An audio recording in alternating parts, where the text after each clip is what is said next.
O escritor batataense professor Garcia fala sobre o lançamento de um novo livro. Acompanhe. Bem, nós vamos conversar hoje, né, com o professor Antônio Carlos Garcia, professor, escritor, né, e nós vamos falar aí sobre os livros já escritos, são vários livros, né, professor? Sim, o todo, com esse último aí, 32 livros, né, então, envolveu bastante, né, porque a gente pensando até no custo, assim, simples, que você precisa pensar, você tem que ter pelo menos o ISBN, né, que é o registro do livro, tem que pensar na ficha catalográfica, que é aquela que é justamente para você classificar numa biblioteca, você tem que pensar numa revisão, né, do livro. Então, assim, a grosso modo, cada livro ele sairia, pensando nesses 3 itens aí, sairia em torno de R$ 200, né? Então, se você pensar 30 livros, já são R$ 6.000, né? É um investimento, lógico, você não faz de uma vez, você vai fazendo ao longo do tempo. Mas ainda, por exemplo, se a gente fosse fazer uma coisa assim, bem mais profissional, por exemplo, uma capa, se você pagar para fazer uma capa de um livro, sai em torno de R$ 400, R$ 500 uma capa. Só ter as ideias, tal, mas tem muita coisa que envolve isso. Tem sim, é verdade. A capa, ela precisa retratar, né, pelo menos um momento, ou passar, né, ou despertar uma curiosidade, né. Na verdade, é uma embalagem de um produto, que no caso o produto é o livro, né. Eu sei que um deles, aí o Jaguareté, foi um professor lá que fez, né, a primeira capa dele. Depois teve uma segunda capa que foi uma editora do Rio de Janeiro, né, que resolveu publicar, e ela fez uma capa que ficou, achei diferente até, né, que é o livro Jaguareté. Teve um também da Correntes Políticas, né, que foi o Marcos Barbosa aí que fez também.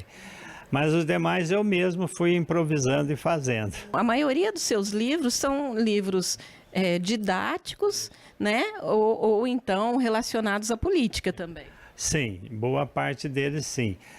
Os didáticos são bem voltados aí para matemática, né? No caso, matemática, estatística, matemática financeira, que eram disciplinas que eu lecionava, né? Então, eu fui juntando todo o material, né? Para inclusive trabalhar nas aulas. Isso aí acabou virando livro, né? Começa aí, né, a trilhar um caminho um pouquinho diferente, porque agora você se lançou aí no caminho do romance, vamos dizer assim. Exato. Depois você começa a pensar, seria bom escrever sobre isso, né? Sobre uma coisa diferente também. E aí é você pensar a história, né? E depois como contar essa história, né? Nesse caso aqui do romance policial, né, Laços Desfeitos, você não teve algum, vamos dizer assim, algum exemplo, alguma história conhecida? Foi uma criação mesmo, uma ideia? Foi, né? A gente pensou assim, o que poderia ocorrer, por exemplo, com um crime para solucionar, né, dentro de uma delegacia, dentro de uma coisa. E aí você vai escrevendo, né? Como é que fica a família, como é que fica as pessoas que estão envolvidas, né? Então foi um pouco por aí mesmo, né? E o processo foi longo, foi rápido, como é que foi? Olha, foi uns 6 meses mais ou menos, viu? Desde o início até a finalização. Até você definir qual seria o final, nomes de personagens. Tudo, você tem que estar criando, né, inventando e contando a história, né, de cada personagem, no caso. E como é que você se sentiu aí quando você terminou esse livro, que é um livro diferente daqueles que você vinha escrevendo?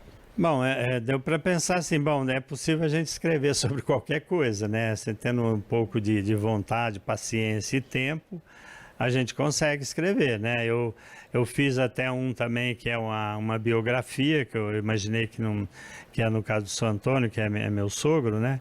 E havia até uma cobrança da família, mas eu não tinha nem ideia como começar, né? Então a gente começou. Então, quer dizer, você pode dizer, olha, precisar escrever um outro livro de biografia de uma pessoa, é possível fazer, né?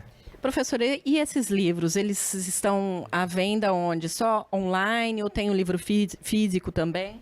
Então, como eu disse, tem 3 3 sites, né? Um aqui no Brasil, que é o Clube de Autores. Ele tem um site também em Portugal e tem um outro site na Espanha. Então, esses livros estão, além daqui do Brasil, nesses 3 países também. Mas também está na Amazon, está enfim, até há pouco tempo tinha ali no Magazine Luiza, enfim, em outras, Mercado Livre, enfim, em outros magazines, né, que também comercializam livros, né? Então é importante porque às vezes, né, você acaba vendendo um ou outro nessas distribuidoras diferentes que você não imagina, né? Bom, a gente acompanha aí, né, suas publicações e a gente percebe que você fica muito feliz, sempre comemora a venda de um, a venda de outro. Isso também é muito importante, afinal de contas não é muito fácil, né, professor? É verdade. Por exemplo, esse livro, no começo eu acompanhava bem, né? A gente via assim, você vendia lá para o norte, para o nordeste, para o sul do país, para a região centro-oeste, né? Agora, às vezes eu não presto muita atenção assim, né? Eu sei que na capital São Paulo vende-se muito, né? Tem uma distribuidora chamada Caiaca, que ela vende muitos livros assim, principalmente o livro eletrônico, né? Então, do total de livros que é vendido, aí hoje está por volta aí dos 1.300 livros, 40% foi livro eletrônico, né, e-book, e 60% é o livro impresso. Então, é importante a gente ter, inclusive, nos formatos, tanto impresso como e-book também, porque vende-se, né, tanto pela internet, principalmente pela internet, e você dá uma opção a mais, né? Porque o livro eletrônico, ele sai mais barato, sai a metade do preço. O custo é bem menor. Sim, porque você baixa na hora, né? A partir do momento que você pagou o valor do livro, você recebe um link, você já baixa ele no computador ou no celular e já pode ir lendo na hora, né? Ô, professor, qual foi o livro mais vendido? Então, por incrível que pareça, ainda é o Jaguareté, viu? Que está lá na faixa lá de uns 130, 140 livros. Agora, os outros vende, às vezes 20, 30, 40, né? Então, tem assim... às vezes teve livro que vendeu 2 ou 3 livros só também. Então, eu acho que é importante a gente deixar essa gama de opção, né? Porque de uma forma ou de outra, sempre vende. Certeza. Bom, agora vamos esperar aí a evolução, né? Para saber como vai ser aí vendido esse romance policial Laços Desfeitos, né? Como é o mais recente publicado, né? E é um romance policial, quer dizer, é uma história diferente. Vamos esperar que desperte o interesse, que as pessoas desejem ler, né, o livro. Certo. Parabéns aí, que venham muitos outros aí nessa linha. Nossa, olha, 32 já, não sei, tá bom, viu? Mas tudo bem, se a gente tiver inspiração para escrever ou contar uma outra história, a gente até arrisca de novo.